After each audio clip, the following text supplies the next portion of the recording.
Everyone and welcome back to N पाठशाला। आज हम सभी इंग्लिश लैंग्वेज का पढ़ेंगे। आज मैं उसका पूरा सिलेबस आपको कवर करवाऊंगी। मुझे लगता है कि आप सबने मेरा पिछला वीडियो ज़रूर देखा होगा। इफ़ नहीं देखा है तो आप यदि अपकमिंग सेमेस्टर जो आपका होगा आप उसमें उसकी प्रिपरेशन कर सकते हैं। जिन लोगों का एग्ज़ाम अभी अगले बैच में होगा वो उससे प्रिपेयर कर सकते हैं। तो शुरू करते हैं। तो सबसे पहले हमारे सिलेबस में कुछ टॉपिक्स दिए हुए हैं, जैसे मॉर्फोलॉजी, लिंग्विस्टिक दिया हुआ है, फोनोलॉजी दिया हुआ है और थोड़ा बहुत ग्रामर और स्ट्रक्चरलिज्म दिया हुआ है। तो हम शुरुआत कर रहे हैं मॉर्फोलॉजी से। तो उसकी क्या डेफिनेशन होती है? इट इज़ द साइंस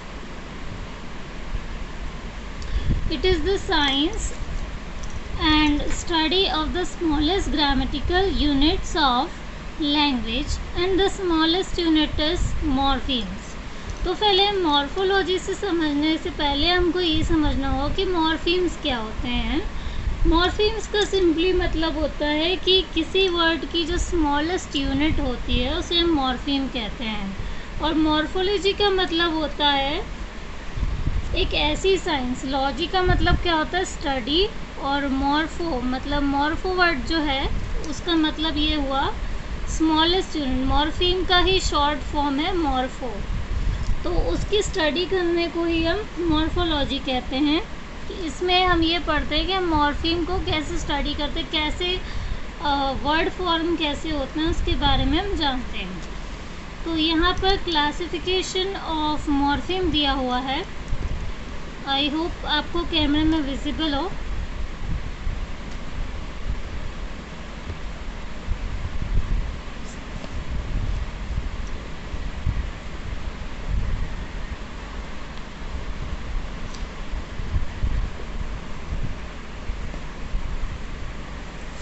अब आपको दिख रहा होगा क्लासिफिकेशंस ऑफ मॉर्फीम, जिसमें मॉर्फीम के दो टाइप होते हैं। एक होता है आपका फ्री और एक होता है बाउंड। तो फ्री मॉर्फीम्स क्या होते हैं? जिन मॉर्फीम्स के जो साउंड है जो बिल्कुल फ्रीली जा रहा है, जैसे कि एक वर्ड हो गया आपका सी,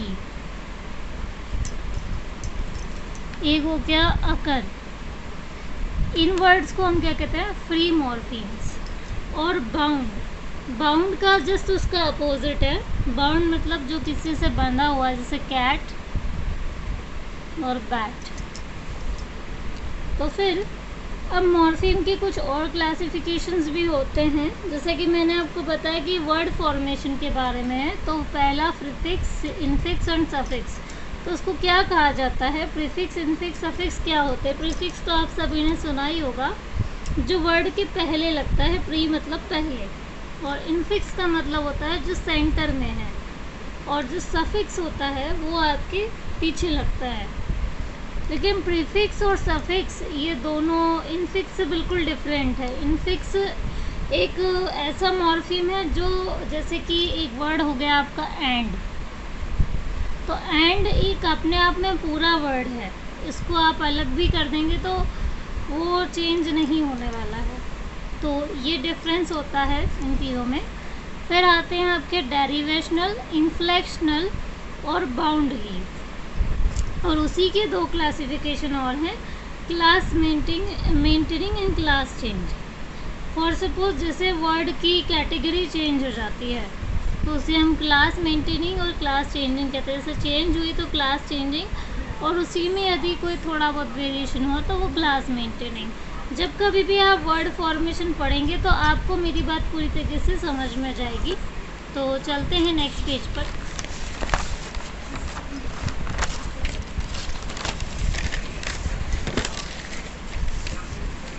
अब हमारे पास दो टर्म्स और हैं, एक है आपका मॉर्फ और एक है एलोमॉर्फ। तो मॉर्फ का यह क्या मतलब है? एनी फोनेटिक शेप और representation of a phoneme is morph. Morph का सिंपली मीनिंग क्या होता है कि जैसे कोई वर्ड है, मैंने आपको बताया था कि मॉर्फ आप एक तरीके से कह सकते हैं, आप कह सकते हैं कि जैसे कोई वर्ड है, मॉर्फ का एक्चुअल मीनिंग ये है कि जैसे कोई वर्ड है, अभी हम ले ही लेते हैं एक वर्ड। हमने लिखा पेन और हमने लिखा पिन।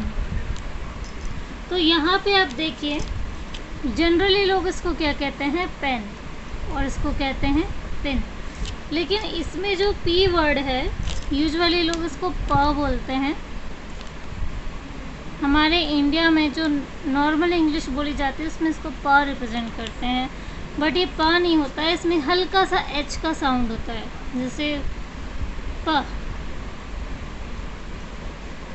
तो ये डिफरेंस है। तो हम इसको फैन कहते हैं, फैन, पेन नहीं कहते, फैन कहते हैं। और वहीं एलोमॉर्फ का जो वर्ड है, एलोमॉर्फ हमारा जो वर्ड है, इसका मतलब है मॉर्फिन का जस्ट ऑल्टरनेट। यानी कि क्या, जैसे यहाँ पे हमने पेन वर्ड पढ़ा था, एलोमॉर्फ का क्या मतलब है कि उसमें उस चीज़ का चेंज हो जाएगा। जैसे कि एक वर्ड लेना होगा हमें यहाँ पे एलोमॉर्फ के लिए।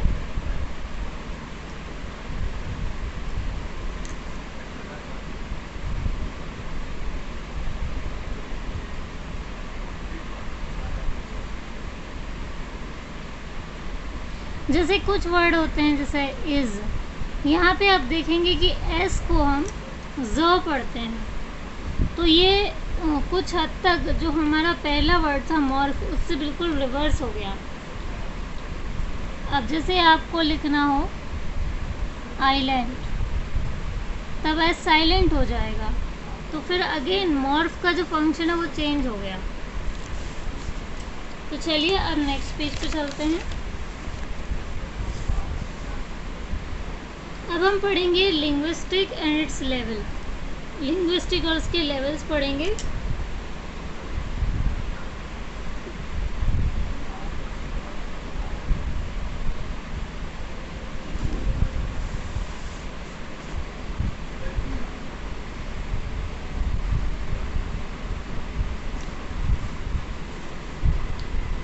पहले मीनिंग पढ़ते हैं। The word linguistic has been derived from Latin word lingua means tongue and stick means knowledge of science। तो linguistic क्या है, साइंस ऑफ लैंग्वेज है। मतलब ये जो लिंगुआ वर्ड है, इसका सिंपली मीनिंग होता है टंग, और स्टिक का मतलब होता है नॉलेज ऑफ साइंस। तो लिंग्विस्टिक का हम ये मतलब निकालते हैं कि साइंटिफिक स्टडी ऑफ लैंग्वेज, और लैंग्वेज कहाँ, टंग से हमारे प्रोड्यूस होती है। तो इसलिए लिंग्विस्टिक का मतलब हुआ साइंटिफिक स्टडी ऑफ लैंग्वेज। अब लेवल्स ऑफ लिंग्विस्टिक देखते हैं। हमारे पास 5 लेवल्स हैं इसके लिंग्विस्टिक के। फर्स्ट है हमारा ग्रामेटिकल सिस्टम। ग्रामेटिकल सिस्टम क्या बताता है हमें, stock of morpheme and the arrangement in which they occur. तो इसका क्या मतलब हुआ,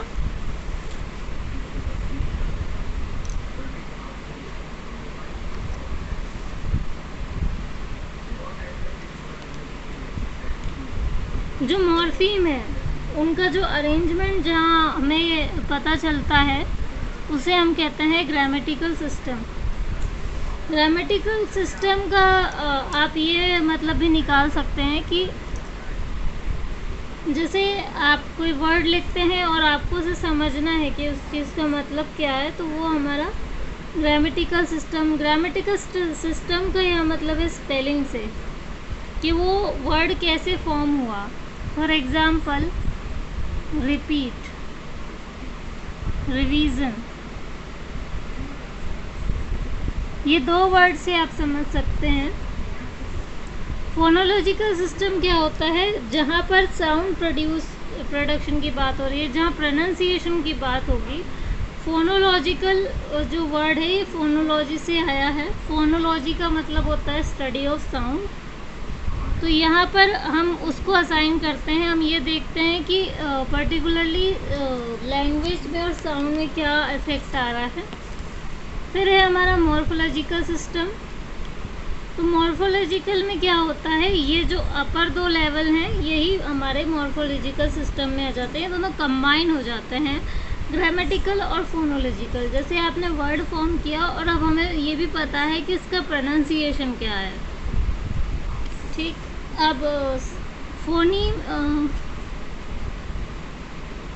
फोनमिक सिस्टम। अब फोनमिक सिस्टम क्या होता है, जहाँ पर जैसे अभी तक हमने पढ़ा कि साउंड और उसका प्रोनाउंसिएशन कैसे आया, वर्ड और उसका प्रोनाउंसिएशन कैसे आया। अब हम फोनमिक सिस्टम पढ़ेंगे। फोनमिक सिस्टम में क्या होता है, जो सुनने वाला है, जो आपकी बात सुन रहा है, जो वो वर्ड पर्टिकुलरली सुनाई दे रहा है जिसको, तो वो उसको कैसे डिकोड करेगा, वो कैसे खुद से उसको कैसे समझेगा, इस पर उसकी बात होती है। अब लास्ट है हमारा सिमेंटिक सिस्टम। सिमेंटिक में क्या होता है, which associate various morpheme and arrangement in which morphemes can be put with things in situation. अब उसका हमारी सिचुएशन पे क्या इम्पैक्ट पड़ रहा है, जैसे वर्ड आ गया, प्रोनाउंसिएशन आ गया, सुनने वाले ने भी सुन लिया, तो अब उसका जो कंक्लूजन यानी जो उसका अर्थ है, सिमेंटिक का मतलब होता है कि उसका मीनिंग, अब उसका मीनिंग क्या निकला वो हम यहाँ पढ़ते हैं। तो यहाँ पे एक नोट दिया है मैंने, first 3 levels are called central सब सिस्टम। जो हमारे फर्स्ट 3 लेवल थे यानी कि ग्रामेटिकल, फोनोलॉजिकल, मॉर्फोलॉजिकल, ये आपके सेंट्रल थे, और लास्ट 2 थे आपके पेरिफेरल सब सिस्टम यानी कि फोनेमिक एंड सिमेंटिक। तो यहाँ अब हम लोग पढ़ेंगे डायक्रोनिस एंड सिंक्रोनी लिंग्विस्टिक। ये दोनों क्या होती हैं, इनका मतलब क्या होता है। लिंग्विस्टिक के मेनली यहाँ पे 2 टाइप बताए हैं आपको, वैसे इससे ज़्यादा होते हैं, पर हम पहले इन दोनों को स्टडी करेंगे, बहुत इम्पोर्टेंट है हमारे एग्जामिनेशन के लिए। तो यहाँ पे जो डाया है उसका मतलब होता है, डाया का मतलब होता है कि उसके थ्रू हो रहा है, और क्रोनो मतलब टाइम, यानी कि टाइम के थ्रू जो हम लिंग्विस्टिक पढ़ रहे हैं उसको हम डायक्रोनिक कहते हैं। Diachronic linguistic is this kind in which we study the historical development of language, यानी कि डिफरेंट टाइम में लैंग्वेज पे क्या प्रभाव पड़ा, हिस्ट्री से उस चीज़ का क्या रिलेशनशिप है। जैसे लैंग्वेज इवॉल्व हुई है हमारे, पहले हम लोग क्लिक लैंग्वेज, अर्ली मैंस थे तो हम साउंड को समझते थे, मतलब जैसे जानवर बात करते हैं ऐसे बात किया करते थे हम आसपास, और उसके बाद धीरे धीरे ह्यूमन को टंग मिली और उसके बाद लैंग्वेज इवॉल्व होती गई, तो ये डायक्रोनिक स्टडी ही कहलाएगी। इसे हम हिस्टोरिकल लिंग्विस्टिक भी कहते हैं। जैसे एक एग्जांपल और देखते हैं हम, old English, middle English and modern English. Chaucer middle English become Shakespeare English and contemporary English. अब हम इसे बहुत ही टेक्स्ट के फॉर्म में यदि समझना चाहें तो हमें क्या मिलता है कि पहले सबसे जो हिस्ट्री में चौसर का रिकॉर्ड सबसे पहले हमको मिलता है, जॉफ्री चौसर का, उनसे शुरुआत हुई थी।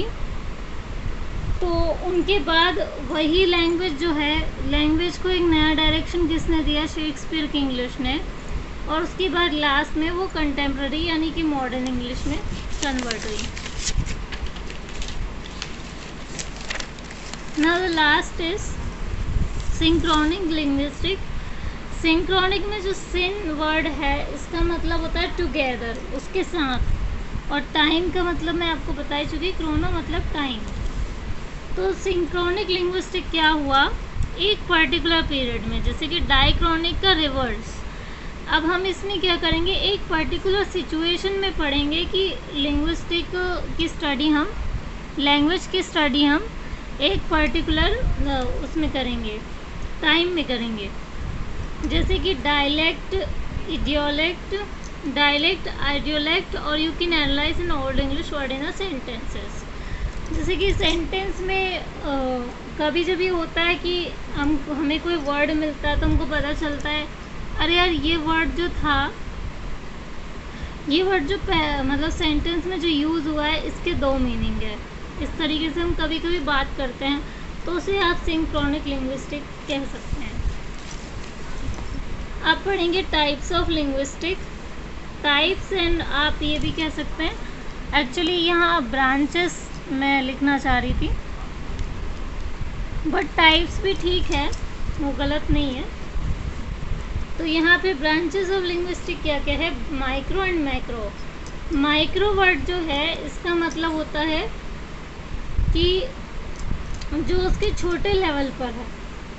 माइक्रो का मतलब हम सभी जानते हैं, when we talk about sound function word and sentences is called as micro linguistic. Micro linguistic का सिंपली मतलब है कि जो जैसे मैंने आपको अभी पढ़ाया था फोनोलॉजी, मॉर्फोलॉजी, ये सब इसी के अंदर आती हैं। जैसे वर्ड की जो फॉर्मेशन है, जो वर्ड की ग्रामर है, उसको आप कह सकते हैं micro linguistic.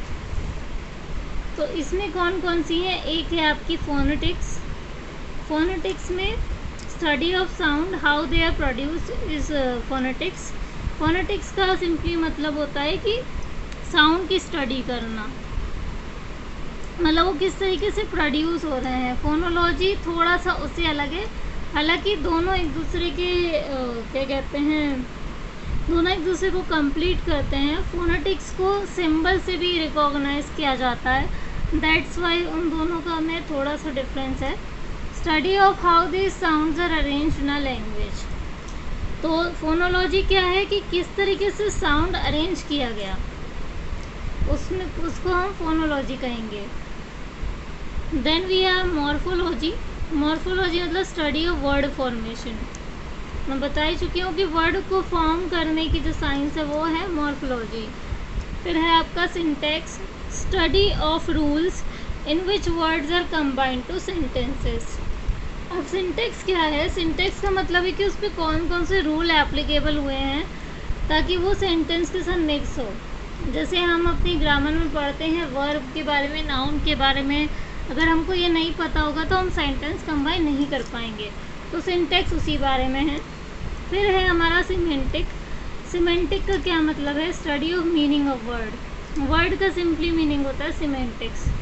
Then we have pragmatic, study of language in real situation. अब जो रियल सिचुएशन यानी कि जो हम पर्टिकुलरली लैंग्वेज में जो समझना चाहते हैं, जो कॉन्टेक्स्ट में लिखा हुआ है, वो आता है आपका प्रैग्मेटिक के अंदर।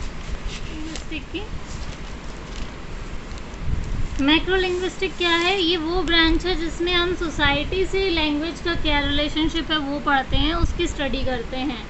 जैसे सोशल लिंग्विस्टिक, इसमें क्या है, लैंग्वेज और सोशल बिहेवियर को पढ़ा जाता है।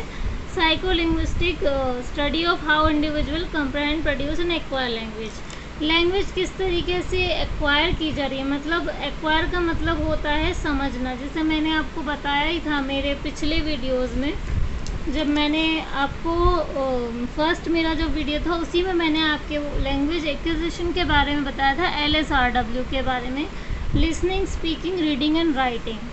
तो उसका रिलेशनशिप होता है साइक्लो लिंग्विस्टिक से। फिर है आपका anthropological linguistic, study of relationship between language and culture. Culture पे लैंग्वेज का क्या इम्पैक्ट पड़ता है, जैसे कि कोई तमिल बोलता है, कोई हिंदी बोलता है, इसी तरीके से लैंग्वेज में जो उस तरीके का जो रिलेशनशिप होता है वो हम इस फील्ड में पढ़ते हैं। फिर है फिलोसफिकल लिंग्विस्टिक। फिलोसफिकल लिंग्विस्टिक का मतलब है कि लैंग्वेज का लॉजिक से क्या रिलेशनशिप है, मतलब लैंग्वेज का मोटिव क्या है। फिर है आपका language planning. Language planning is very easy, आप समझ गए होंगे इसका मतलब क्या है। लैंग्वेज प्लानिंग का मतलब होता है कि it is attempt to influence how a language is used. कैसे लैंग्वेज को यूज़ करना है, मतलब उसे कैसे अटेंड करना है इस फील्ड में। हिस्टोरिकल लिंग्विस्टिक, ये हम ऑलरेडी पढ़ चुके हैं। डायक्रॉनिक को ही हिस्टोरिकल कहते हैं कि एक जो टाइम ड्यूरेशन चलता है लैंग्वेज का, क्या चेंज आता है उस पर, वो हम यहाँ पढ़ते हैं। Then we have computation linguistic. Computation का मतलब है कि कंप्यूटर प्रोग्रामिंग की तरह, like speech recognition, grammar correction, इस तरीके से। फिर है आपका स्टाइलिस्टिक।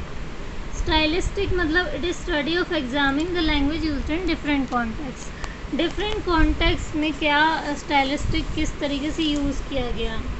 स्टाइलिस्टिक भी दो प्रकार के होते हैं, एक आपका लिंग्विस्टिक स्टाइलिस्टिक एंड एक लिटरेरी स्टाइलिस्टिक। तो ये बताया गया है उसमें लैंग्वेज को जिस तरीके से एग्जामिन किया जाता है उसको आप स्टाइलिस्टिक कहते हैं। फॉर एग्ज़ाम्पल इसकी बात हमें स्ट्रक्चरलिज्म में भी मिलती है कि स्ट्रक्चरलिज्म जो है वो अभी हम आगे पढ़ेंगे कि इसको क्या कहते हैं।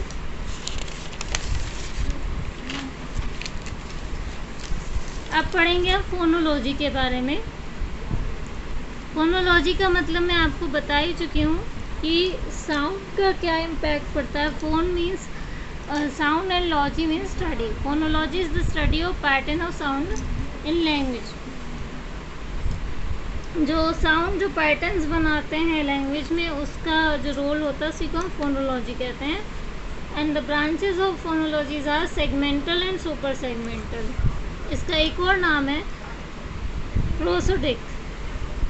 तो यहाँ पे सेगमेंटल में किसकी बात होती है? Vowels, consonants, monophthongs, diphthongs and triphthongs. ये जो मोनोथॉन्ग्स है इसे आप सिलेबल कह सकते हैं। सिलेबल को ही monophthongs and diphthong and triphthong कहा जाता है। बस ये रहता है कि mono means one, diphthong means double and triphthong means triple. So उसकी स्टडी जहाँ होगी वो सेगमेंटल कहलाएगी, मतलब कि साउंड को सेगमेंट्स में स्टडी करना। फिर है आपका सुपर सेगमेंटल। सुपर सेगमेंटल में आपका आ गया स्ट्रेस, रिदम एंड इंटोनेशन। ये हम आगे पढ़ेंगे कि स्ट्रेस, रिदम एंड इंटोनेशन क्या है।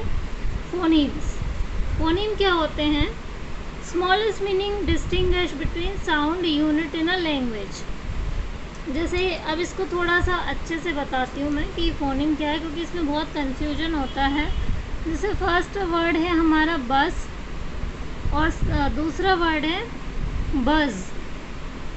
तो यहाँ पे जो आप देख पा रहे होंगे कि ये जो साउंड था एस का और ये डबल जेड, ये और ये बिल्कुल एक दूसरे से अलग हैं, लेकिन इनके जो वावल्स हैं उनके बिल्कुल सेम साउंड है, बस पीछे थोड़ा सा वेरिएशन आया है।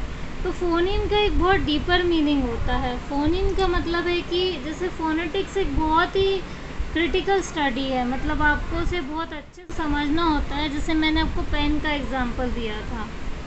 तो फोनीम एक कहते हैं ना कि जब साउंड को आप डिवाइड नहीं कर सकते, जिस साउंड को आप बिल्कुल भी डिवाइड नहीं कर सकते उसे फोनीम कहा जाता है। जैसे कि यहाँ लिखा हुआ है smallest meaning distinguishing sound unit in a language, मतलब कि एक ऐसा साउंड जिसे और नहीं तोड़ा जा सकता, उसे आप फोनीम्स कहते हैं। आ जाता है एलोफोन्स। एलोफोन्स क्या है? Actual pronunciation of phonemes. कहने का मतलब है कि जब हमने पहले फोनीम पढ़ा तो मैंने आपको बताया था कि एक हो गया आपका पेन और एक हो गया फैन। तो उन दोनों में बहुत ही हल्का सा डिफरेंस है। कहने को दोनों सही हैं, पर उनकी जो साउंड है, जो जहाँ से वो कल्चर फॉलो किया जा रहा है, वो ब्रिटिश एक्सेंट है एक तरीके से।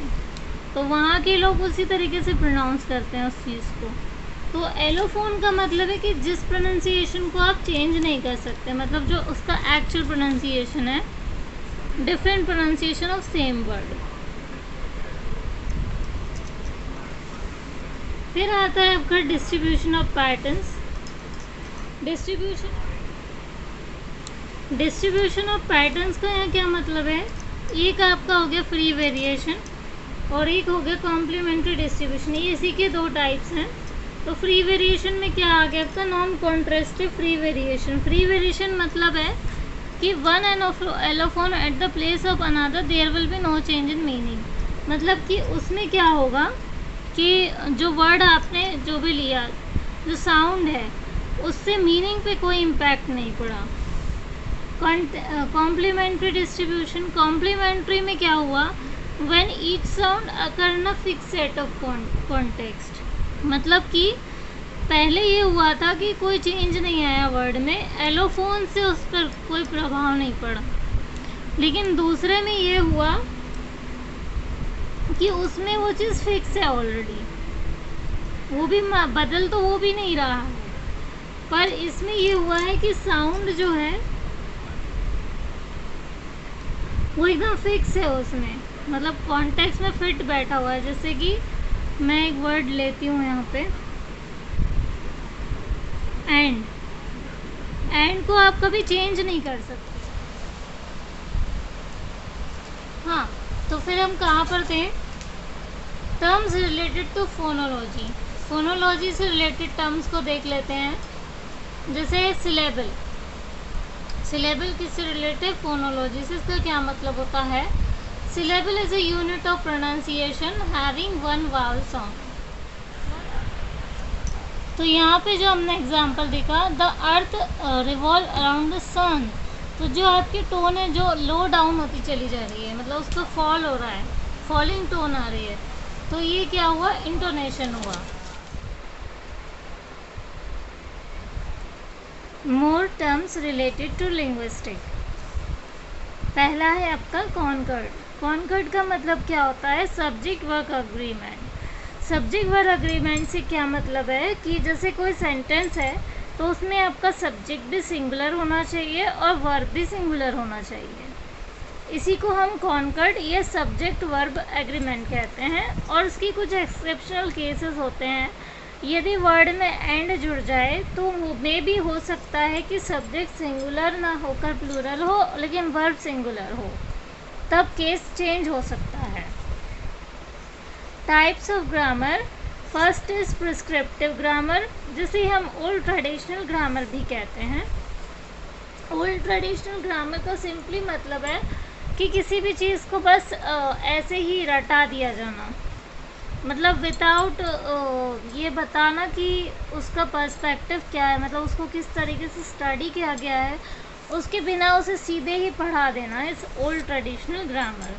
Now second is descriptive grammar, जिसे हम मॉडर्न ग्रामर भी कहते हैं।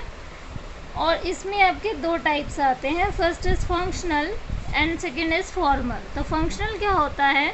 Advance grammar like tense, voice and speech, जिसमें हमारी एडवांस ग्रामर होती है। आई होप आप सभी को पता ही होगा कि फंक्शनल ग्रामर क्या होता है। ये हम सभी को सीनियर क्लासेस में पढ़ाया जाता है। जो 6th to 12th तक के बच्चे होते हैं उन्हें हम फंक्शनल ग्रामर पढ़ाते हैं, जिसमें हम टेंस, वॉइस और स्पीच की बात करते हैं। और सेकंड है हमारा फॉर्मल।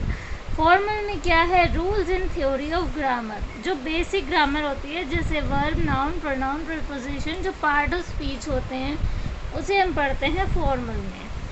अब बात करते हैं स्ट्रक्चरलिज्म। इसका ग्रामर से क्या संबंध है और स्ट्रक्चरलिज्म क्या होता है?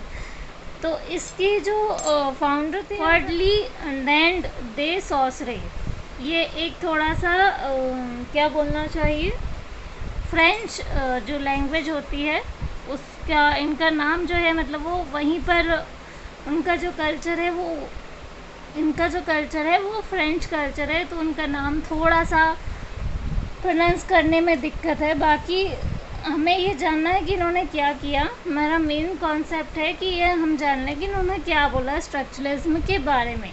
ही explains that language should be reexamined. He said language change independently and form structure. तो इन्होंने क्या बताया कि जो लैंग्वेज है उसे अभी हमें री एग्जामिन करना होगा। कहने का मतलब है कि हमें ये पता करना होगा कि लैंग्वेज के बारे में बहुत कम लोग जानते थे। तब इन्होंने कहा था, फर्डिनांड ने कहा था कि ये लैंग्वेज जो है वो कैसे री एग्जामिन होगी। तो उन्होंने बताया कि उन्होंने जब सर्च किया इस चीज़ को, उस पर उन्होंने काम जब किया था, उन्होंने लैंग्वेज के बारे में बहुत सारे चीज़ें पता करी कि लैंग्वेज का क्या है, क्या रोल होता है। तो उन्होंने बताया कि जो लैंग्वेज है वो ह्यूमन की मर्ज़ी से नहीं चेंज होती, वो इंडिपेंडेंटली चेंज होती है, वो इंडिपेंडेंटली ही ग्रोथ होती है, उसकी अपने आप इवॉल्व होती है वो। इसमें ह्यूमंस का कोई रोल नहीं है, लैंग्वेज ह्यूमन पर डिपेंड नहीं करती। और क्या होता है कि जब वो इवॉल्व हो रही होती है तो वो एक स्ट्रक्चर फॉर्म करती है। तो ये था स्ट्रक्चरलिज्म के बारे में। अब इसका ग्रामर से क्या संबंध है? जैसा कि मैंने आपको यहाँ भी पढ़ाया कि फॉर्मल के बारे में पढ़ाया, फॉर्मल और स्ट्रक्चर ग्रामर, आप कुल मिलाकर ये एक जैसा ही है। होता ये है कि जो ग्रामर है उसके जो फंक्शन होते हैं उसके अलग अलग फंक्शन होते हैं। पर स्ट्रक्चरलिज्म में क्या बात हुई, लैंग्वेज की जो वेरिएशन है उसके बारे में बात हो रही है। तो ग्रामर, क्योंकि ग्रामर जो है वो लैंग्वेज के लिए एक इम्पॉर्टेंट पार्ट है, सो इसलिए उसका स्ट्रक्चरलिज्म से एक बहुत ही गहरा कनेक्शन है। स्ट्रक्चरलिज्म जो है वो टोटली ग्रामर पर डिपेंड करता है, मतलब कि जो ग्रामर है वही चेंज लेके आती है लैंग्वेज में। तो इसलिए स्ट्रक्चरलिज्म और ग्रामर के बीच में एक बहुत ही क्लोज रिलेशनशिप है। तो यहाँ पे आपका सिलेबस ख़त्म होता है। आई होप आपको वीडियो अच्छा लगा होगा, और अगर आपको मेरा वीडियो अच्छा लगा है तो आप इसे लाइक, शेयर एंड सब्सक्राइब कर सकते हैं। Thanks for watching, bye.